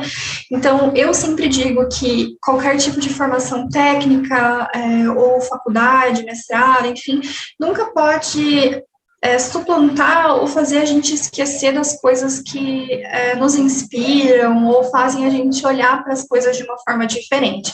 Então, mesmo que vocês não tenham tanto interesse por filme, livro, enfim, coisas desse sentido, eu recomendo que vocês busquem sempre se aproximar da realidade por meio de outras perspectivas, e não só por meio ali do estudo, né, enfim. Então, manifestações artísticas, músicas, enfim, tudo isso vai fazer com que vocês tenham uma compreensão mais completa, mais integrada, mais humana do que é o direito e do que pode ser a carreira de vocês. Então, pensando um pouco nessa perspectiva da inspiração, né, de sonhar com mundos possíveis e com transformações possíveis dentro da graduação em Direito, que a gente sugeriu para vocês aqui alguns filmes, séries, livros que a gente acredita que abrem um pouco os nossos olhares para mundos diferentes. Muito bacana que a Juíza, que era um dos filmes que a gente já tinha colocado aqui, surgiu na fala de vocês, né? A Isadora comentou no início sobre O Segredo dos Seus Olhos, que é um filme argentino, muito famoso, né? Muitas pessoas no direito sugerem esse filme, para quem gosta de suspense, crimes, tramas, com reviravoltas, é um filme excelente. 12 Homens e uma Sentença é um filme clássico, é um filme de 1957, então é preto e branco e tudo, tem fácil no YouTube para vocês verem, mas mostra a dinâmica dentro de um tribunal do júri nos Estados Unidos e como que as pessoas, né, se influenciam e como que os argumentos são construídos ali. Essas séries que eu indiquei ali são, na época que a gente construiu esse material, elas estavam mais em alta, assim, mas hoje tem várias outras séries, né, que falam de crimes e de perspectivas diferentes dentro do direito. Esses livros que a gente indicou ali são livros bem focados, assim, para quem quer mesmo a carreira do direito, né, então, O Holocausto Brasileiro, da Daniela Arbex, e vários outros livros dessa mesma autora não são livros, não é um livro exatamente do direito, ela é uma jornalista, mas ela mostra aí realidades diferentes, né, que em geral a gente não tem contato, assim, né, enfim, são realidades invisibilizadas, né, então, nesse caso específico desse livro é sobre um manicômio judiciário, e que para o profissional do direito é importante que conheça para que se mantenha sensível, né, à realidade e esse segundo livro, que é o Direito, é um livro específico do direito, e já é um livro mais jurídico mesmo, tem uma discussão, enfim, sobre princípios, sobre o que pode e o que não pode ser o direito. Abre muito a nossa mente, porque ele não dá respostas, né? Ele começa com uma pergunta e não dá nenhuma resposta. Só põe mais coisas para a gente refletir, vocês vão ver que essa é muito a jornada do estudante de direito, né? Não ter respostas é só saber argumentar bem por elas, né? Esse dossiê Esperança Garcia é um trabalho que está na internet, vocês procurarem dossiê Esperança Garcia, vocês encontram.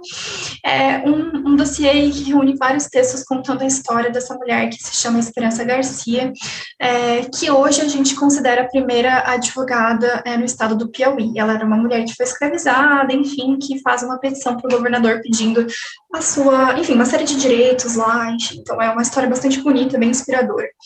Esse livro Justiça é de um professor famoso, Michael Sandels, e ele coloca um monte de perguntas também, mas um monte de perguntas interessantes, são várias anedotas, assim, que você se coloca no lugar da pessoa e fica em vários dilemas morais, éticos, enfim, e fica pensando qual que é o papel aí do direito nesses tipos de dilema. Então, era um pouco isso que a gente queria compartilhar com vocês hoje.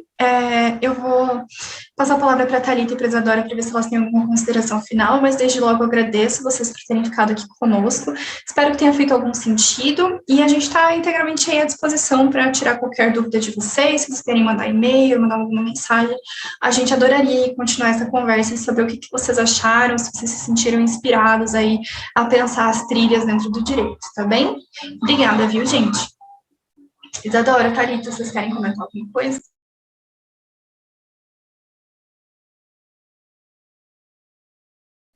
Pessoal, não tenho muito a acrescentar. Eu espero que tenha sido bem elucidativo para vocês, assim, né, para vocês entenderem como que funciona a faculdade de Direito, como que funciona o IDP, né, o que que vocês podem fazer na vida de vocês, o que vocês podem fazer durante a faculdade. Espero que tenha motivado vocês também e feito vocês saberem mais ou menos onde é que vocês estão entrando e o que que vocês podem fazer lá dentro, por aí. Espero que tenha sido bem compreensível. A gente fez essa lista de presença aqui para vocês também, para vocês irem preenchendo. E esperamos vocês no IDP. Desejamos sucesso para vocês na carreira de vocês, na carreira enquanto estudantes de direito, enquanto profissionais de direito. Estudantes vocês sempre vão ser. Qualquer carreira que vocês forem fazer no direito, vocês sempre vão precisar estudar. Mas, por sorte, vão estudar a parte que vocês gostam da carreira de vocês. Vou passar para a Thalita para a gente concluir.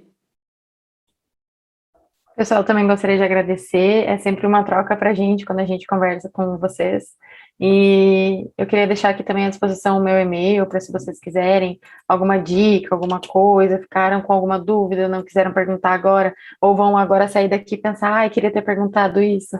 Então fica aí à disposição o meu e-mail, para se vocês, da Mariana também enviou. E aí é isso, se vocês quiserem anotar, quando estiver mais próximo também, fiquem bem à vontade, a gente é super acessível.